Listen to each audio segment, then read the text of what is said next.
Good morning. This is the last lecture for the unit number 4. We will discuss today's lecture a problem on Wilson-Hartnell governor, and we will also discuss the performance of governors.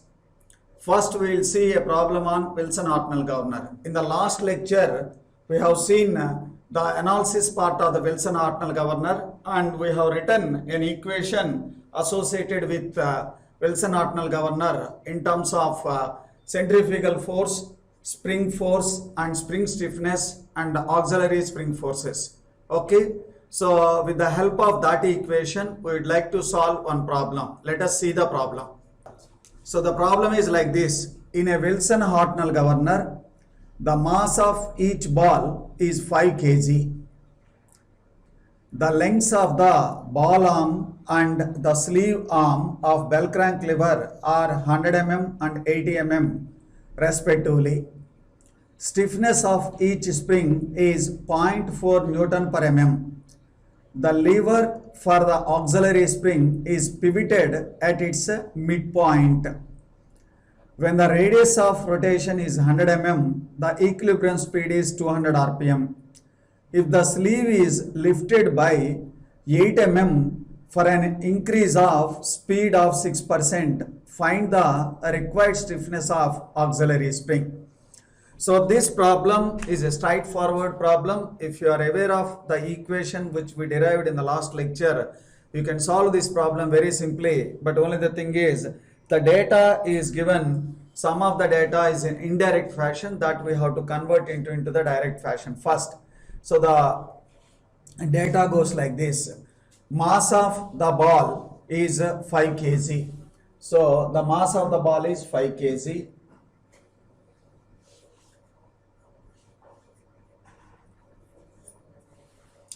Then the sleeve arm and ball arm are the lengths of like 80 and 100. So as per our definition or terminology, so ball arm is A, 100 mm, and sleeve arm is 80 mm, that we defined as B. Then the stiffness of the spring S is 0.4 Newton per mm. If I write in Newton meter, then it will be, this is 400 Newton per meter, because this is Newton per mm into 10 power 3, that gives your Newton mm. Then the lever for the auxiliary spring is pivoted at its midpoint. Recall, we have called X and Y, the distances from the pivot point to left is called X and right side is called Y on the auxiliary spring lever.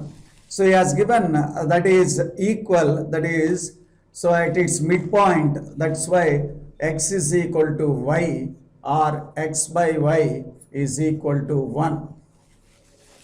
Then when the radius of the rotation is 100 mm, so one radius of rotation has given R1, say 100 mm. The equilibrium speed is 200 rpm. 200 rpm. So if the sleeve is lifted by 8 mm, that means H is equal to 8 mm. Then an increase of the speed is 6%. That means N2 is 1.06 times of N1. So already we know N1, okay, just you multiply with 1.06, that gives N2 value. You are supposed to find out stiffness of the auxiliary spring. This is my requirement. This is my requirement. So I have first written the entire data given, mass of the fly ball, okay, then mass arm and lever arm A and B, stiffness of the main spring, then the X by Y ratio and correspondingly radius of rotation and its speed, then lift of the sleeve and corresponding speed As per the data given, I have written the equation. Okay, so x by y is 1 or both y by x is also 1, no problem, both are same. So because it is at a midpoint. So we know the equation which we derived, f2 minus f1 by r2 minus r1 is equal to 4s plus SA by 2 into B by A into Y by X whole square. So this is the equation we have derived in the last lecture. Let me tell you the various terms in this equation. Okay, then I will proceed to solve the problem. What is F2 and F1? F2 is the centrifugal force, okay, corresponding to speed 2, that is at higher speed. So F1 and F2 are centrifugal forces. Centrifugal forces to speeds of N1 and N2. So we know that F1 is equal to mR1 omega 1 square, then F2 is equal to mR2 omega 2 square. Then R2 and R1 is already available, okay, not R1 is available, but R2 is not available. So first we have to calculate R2. Then stiffness of the spring, S is given, already available with us. So this is available, this is available, this is available, this is available. Because you know R1, okay, so you know M, you know omega 1, here you can get it. Of course, once you get R2, then you can get also F2. So F2 also obtained after obtaining R2, isn't it? Then your A and B are available. Then x by y is equal to 1, automatically y by x is also 1. So this is also available. Then what is to be evaluated? SA. So to evaluate SA, my first job is I have to find out my R2, isn't it? If I get the R2, then automatically I will get the F2, because it is R2 term is available here. This can be obtained. Once I obtain F1 and F2, R2, R1, everything if I substitute it, then finally I will get the value of SA required. Okay, so let us see. First, let me calculate the value of R2. So how to calculate R2? Let us see how to calculate R2. So R2 evaluation. R2 evaluation. So recall the analysis part we made is like this way. The lever, okay, is the fulcrum point at fulcrum point. This is the position 1 and this is the position 2. Okay, so this is a mean position, or it is let us say vertical and horizontal axis like this. So this is lower position 1 and then corresponding vertical arm and horizontal arm, and this is the position 2, vertical arm and horizontal arm. So if this makes an angle theta, then this also makes an angle theta, because the angle between this vertical arm and horizontal arm will not change. This angle will not change. That is why when it shifts from position 1 to position 2 vertical arm, which it makes an angle theta, then horizontal arm also makes an angle theta. So in the problem, we know this part is H. Okay, that is the lift is already given 8 mm. Okay, then you are aware of it as per our terminology. This is R1 and this is R2. Then what is the difference between here to here? This is R2 minus R1. R2 minus R1, isn't it? So you know this is A and this is B. So you can write simply from the sector equation A theta is equal to A theta, A into theta is equal to R2 minus R1. Similar here, B theta is equal to H. So from here I can calculate theta is equal to R2 minus R1 by A. Here also I can calculate theta is equal to H by B. So the value of theta remains same whether you calculate by the equation number 1 or equation number 2. So I will substitute, I will equate equation number 1 and 2. Equation 1 is equal to equation 2 left hand sides. Then I will get R2 minus R1 by A is equal to H by B. So I have just simply equated left hand sides. R2 minus R1 by A is equal to H by B.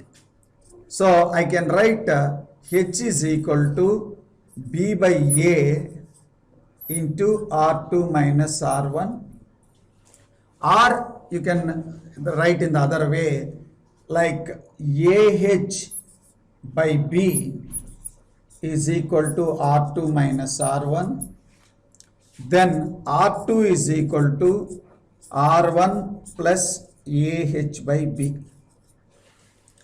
So what is R1? R1 is 100. Then R1 is 100. A, what is the value of A? R1 100 and A is also 100. H, what is the value of H? 8 by B is 80. So 8 tens, 10 tens. Then this becomes 110 mm. So I got the value of R2 110 mm. Okay, once I get my R2, then my F2 is going to be evaluated and my F1 is already known, R1 known, R2 known. Now this is known, this is known. In the entire equation, what is unknown is SA. SA can be calculated. SA can be calculated. So let me write F1 just by substituting F1 is equal to MR1 omega 1 square. So that is, what is the mass? 5. Radius 100 mm, 0.1.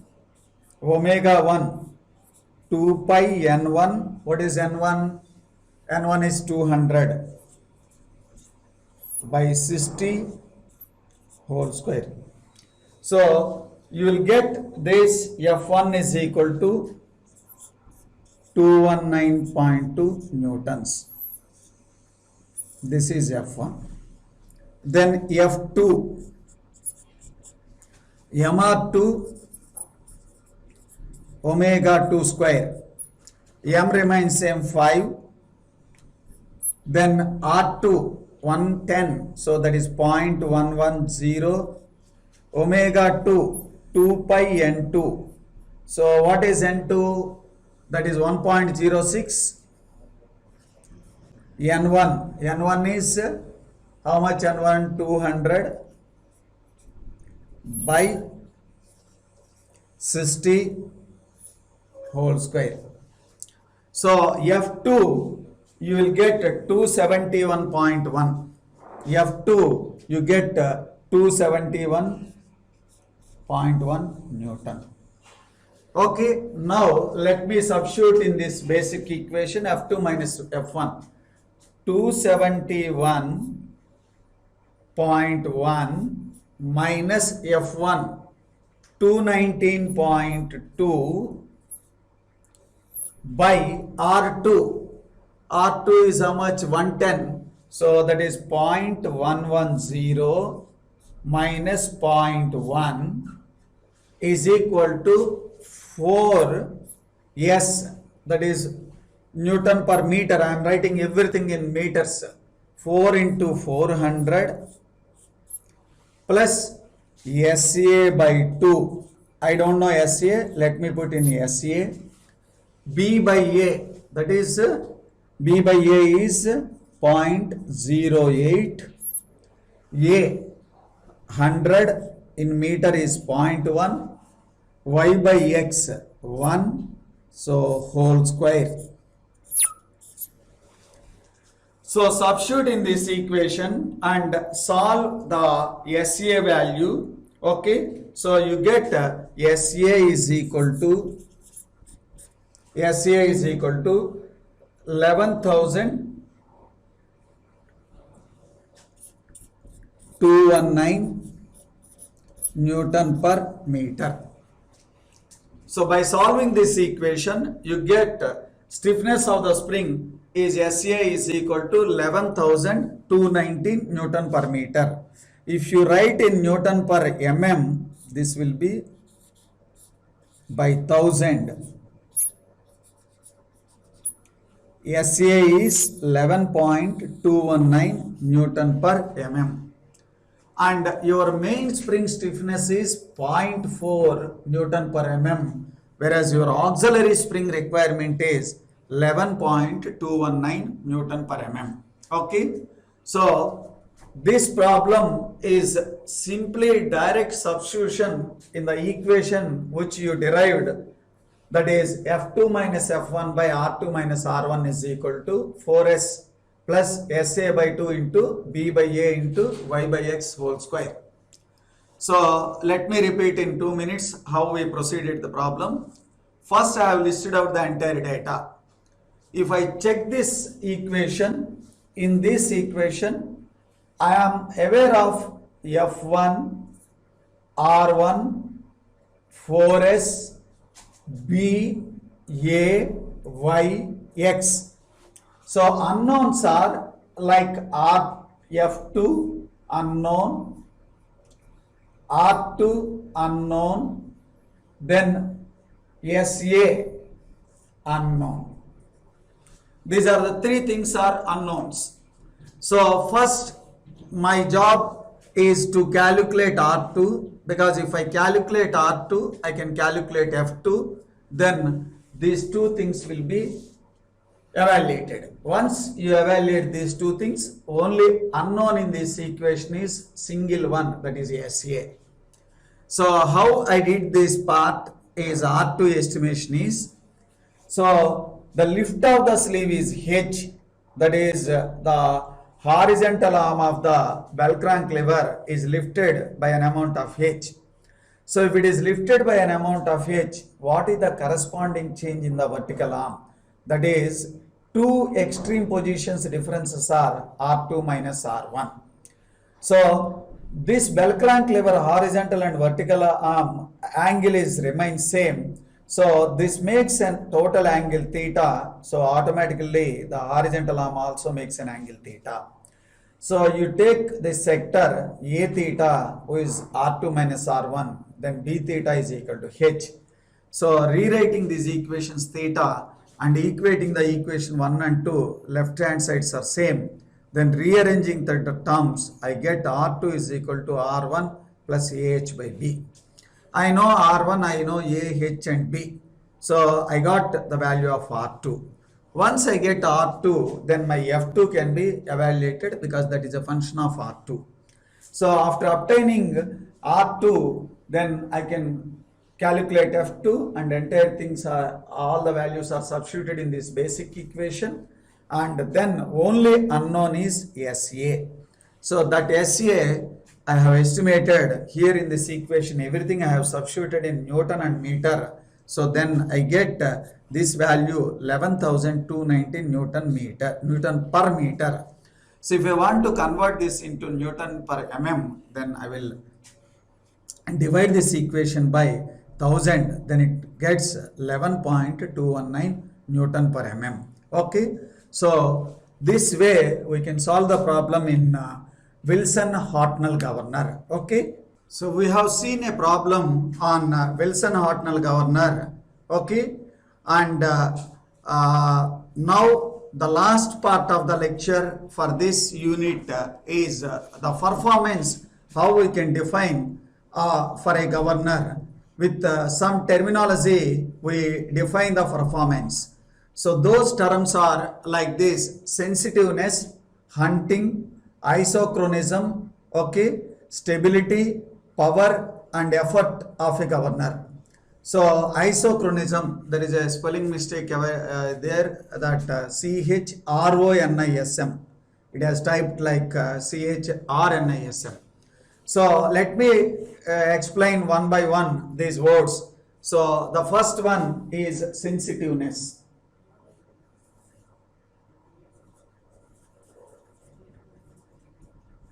Sensitiveness.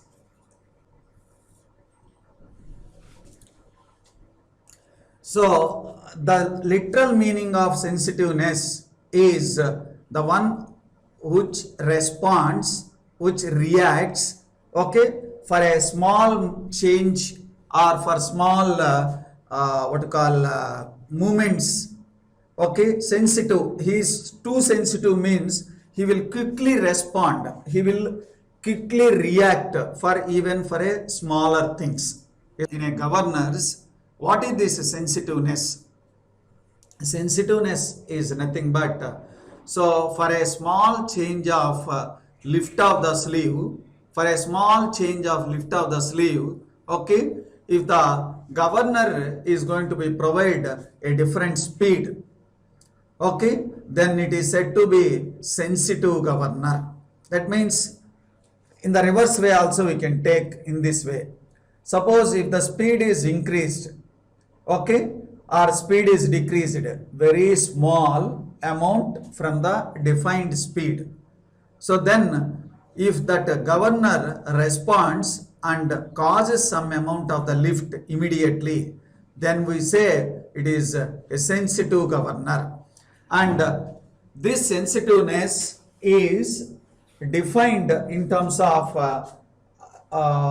equation form is sensitiveness is equal to range of speed by mean speed. Range of speed by mean speed. So what is the range of speed? What is mean speed? See, the speeds we defined, N1 is lower speed and N2 is higher speed. This is from the day 1 onwards. In the chapter 4 we are defining like this: higher speed is N2 and lower speed is N1. So then the range of speed is nothing but the difference of these two speeds, that is N2 minus N1. Then mean speed, that is the average of these two, that is N1 plus N2 by 2. So this can be written as 2 into N2 minus N1 by N1 plus N2. So this is sensitiveness defined in terms of speeds of 1 and 2. So sensitiveness is nothing but the ratio of range of speed to mean speed, and if you write in terms of speed 1 and 2, you will get the equation 2 into n2 minus n1 by n1 plus n2. That is the first term. So what is the second term? That is hunting. Hunting of governor. Hunting of governor. What is this hunting of governor? Let us see. Too much sensitiveness. Too much sensitiveness leads to hunting. Leads to hunting. Let me explain what is it. Let me take a case. Like you are supposed to run your engine or a prime mover with a speed of, let us say, 600 rpm. Your objective is to run your equipment at a constant speed of 600 rpm. Whereas the loads are fluctuating such a manner that the speed is not constant, and it is causing a small changes like 610 rpm or 590 rpm, like small change from the required speed. But because of too much sensitiveness of the governor, as and when if the speed drops from 600, either positive side or negative side, the lift of the sleeve, or the sleeve is lifted or sleeve is dropped immediately. It is a too much sensitiveness. So because of that too much sensitiveness, it fluctuates from the mean speed continuously. It fluctuates from the mean speed up and down like this. Okay, so this causes a vibration as well as instability and as well as the frequent change of forces on the governor. So that is why too much sensitiveness of governor is also not advisable, isn't it? You are aware of some of your friends who are very sensitive, or in recent newspapers you might have seen. So like in a family, because the husband not given or the husband not offered a saree for his wife during the festival, immediately the wife committed suicide, isn't it? Or because the father did not given even a bike or something for his success in examination, okay, the son committed suicide, isn't it? Or something else. Why this is? These are too much sensitiveness, isn't it? It's not a big issue, but they are responding it very fast, and which leads to the end of their lives. Of course, here it is because of too much sensitiveness, the governor immediately changes its position. Once it changes its position from mean position, then it fluctuates like I can say one thing. Let us take, this is a balance and there is two pans. This is the balance. Okay, so you would like to measure 1 kg of sugar. So I kept 1 kg stone here, 1 kg weight on this left pan, and I put the sugar. So you are aware of it. This is exactly 1 kg when its arm is horizontal. Suppose a small quantity is more, then what it happens? It moves in the downward. So this will move downward a little amount. So when it moves in a downward because of a small amount increase, so you have removed some amount, then what happens? It will be lifted up.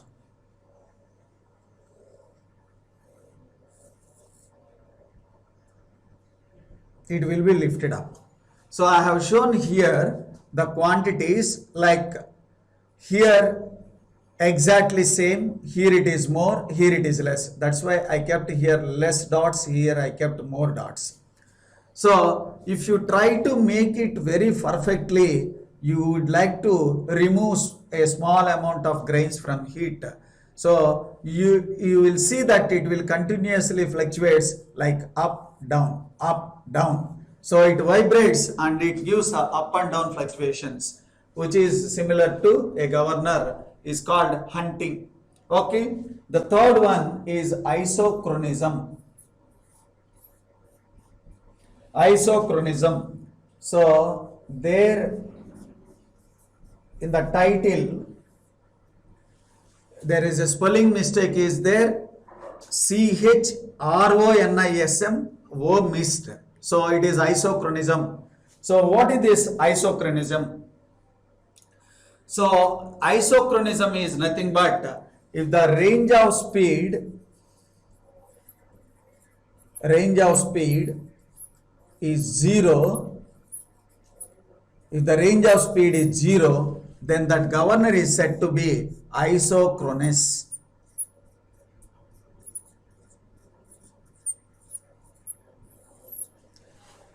So if the range of speed is 0, then the governor is said to be isochronous. So actually this is theoretically defined but practically impossible. Why it is practically impossible? There is a friction.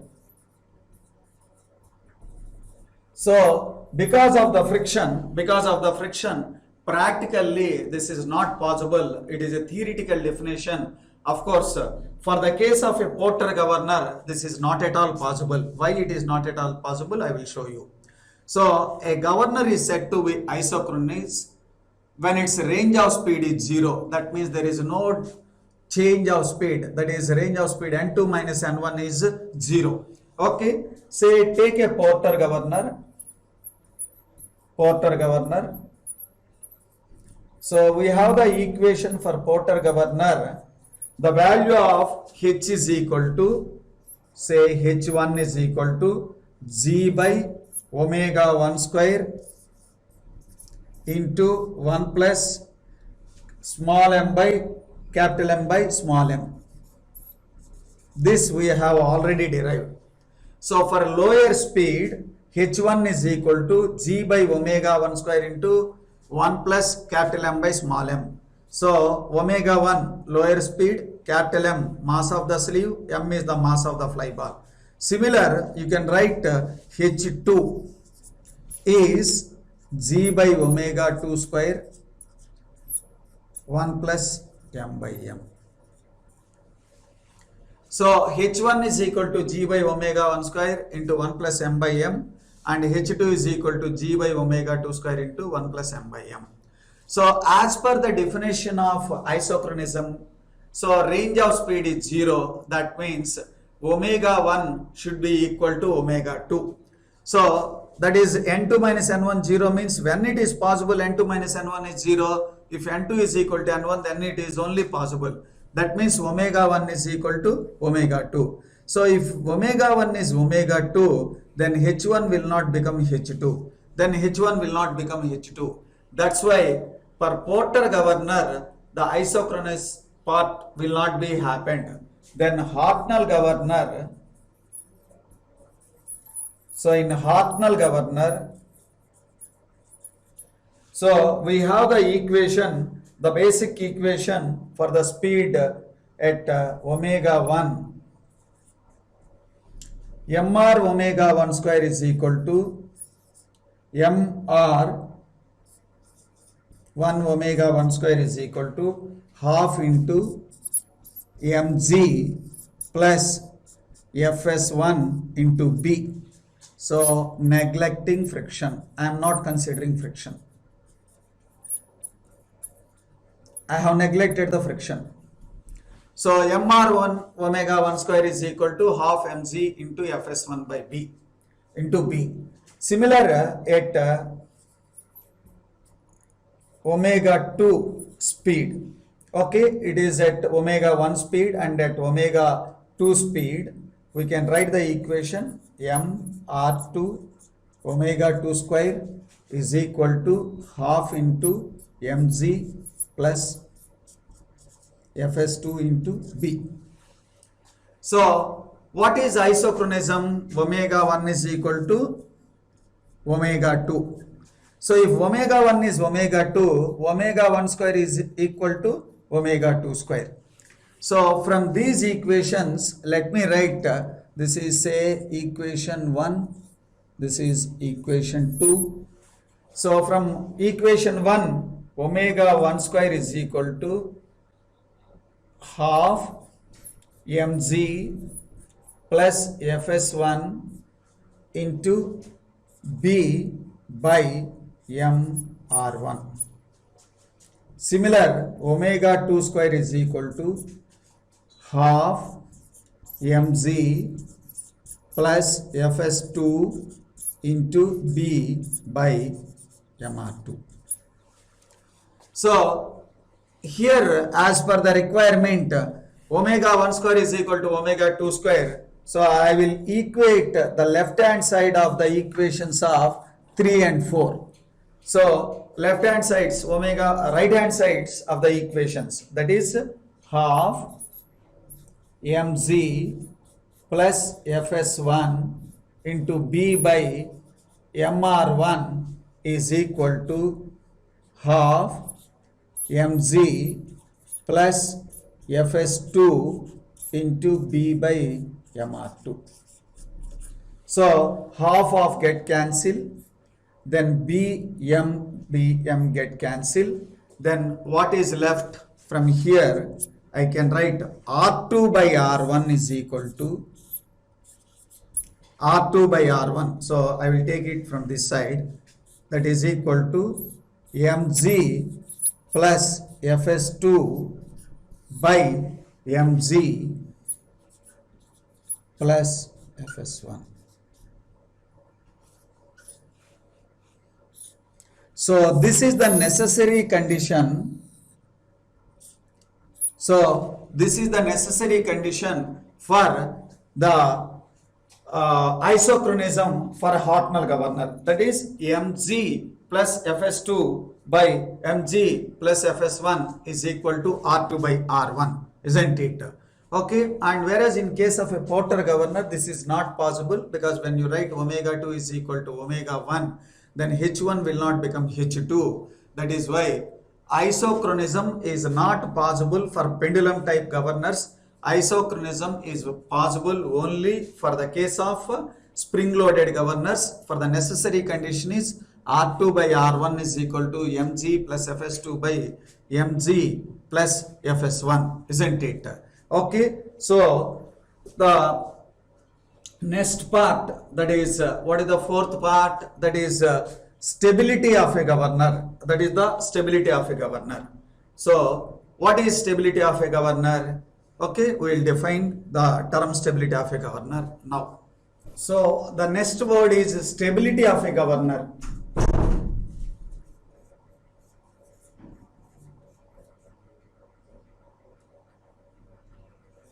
Stability of a governor. So we defined like sensitiveness, hunting, okay, the other terms associated with its lift of the sleeve and various rotations. So what is this term stability? So we can call a governor is a stable one for its working speed or within its range of speed.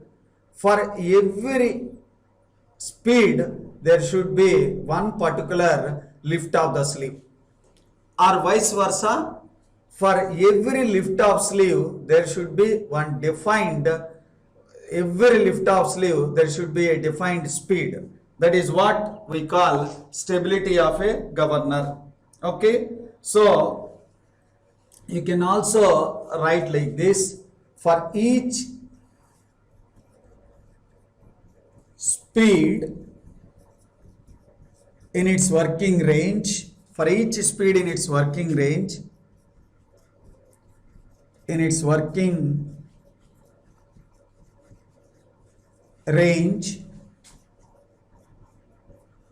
will have a definite, a defined or a definite lift or a definite radius of rotation.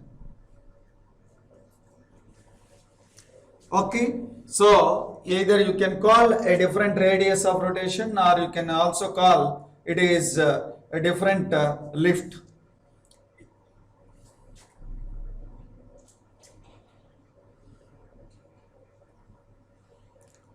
For each speed in its working range, it should have or it will have a definite radius of rotation or a definite lift. That is called stability. That means if you operate now or tomorrow or day after tomorrow, whatever it may be, if there is a particular lift, for that particular lift, you have to get the same speed, then it is said to be a stable governor, isn't it? It should not give a different speeds on different occasions or on different times, okay, for the same amount of lift. That is what a stable governor. Then effort. So effort of the governor is nothing but effort of the governor is nothing but mean force acting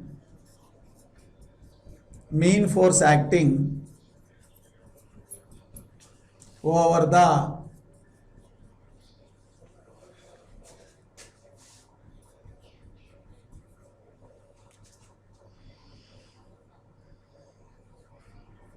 sleeve to rise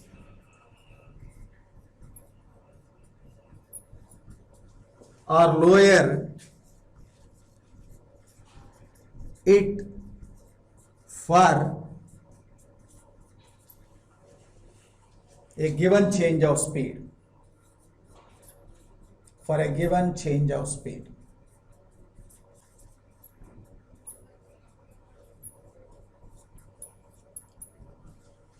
So effort is nothing but, effort of the governor is nothing but mean force acting over the sleeve to rise or lower it for a given change of speed. So this can be written for Porter governor and Hocknell governor like this. E is equal to 2c by 1 plus k into 2mg plus mg into 1 plus k. This is for Porter governor, where E is the effort. Where E is the effort. This E is nothing but effort. E is the effort that is given by 2c by 1 plus k into 2mg plus mg into 1 plus k. So the terminology what we have used it is a common terminology already used in the very fundamental concepts onwards. M is the mass of the fly ball, capital M is the mass of the sleeve, K is the ratio of tan beta by tan theta, C is the percentage of speed, isn't it? So these things already we know for the case of a Porter governor, and we also can write the E value for a Hocknell governor like mg plus fs into c square plus 2c. So this also simplified by neglecting c square term. This can be written as mg plus fs into 2c. This is in case of Hocknell governor.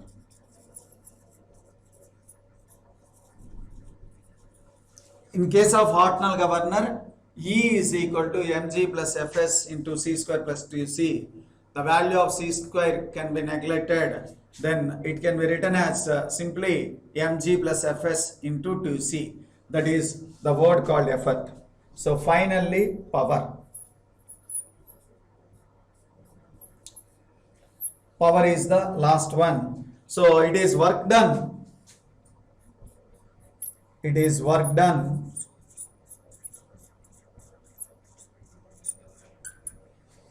at the sleeve.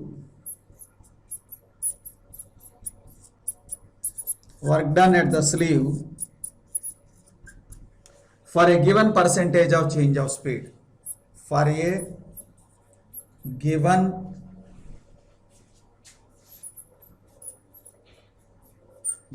percentage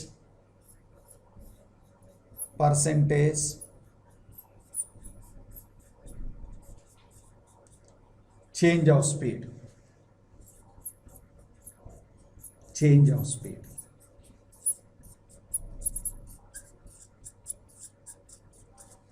So a power is nothing but defined as it is the work done at the sleeve for a given percentage of change of speed. In some cases, this percentage of speed is taken as 1%. So in general, this percentage change of speed is taken as a 1% for a standard to define the power.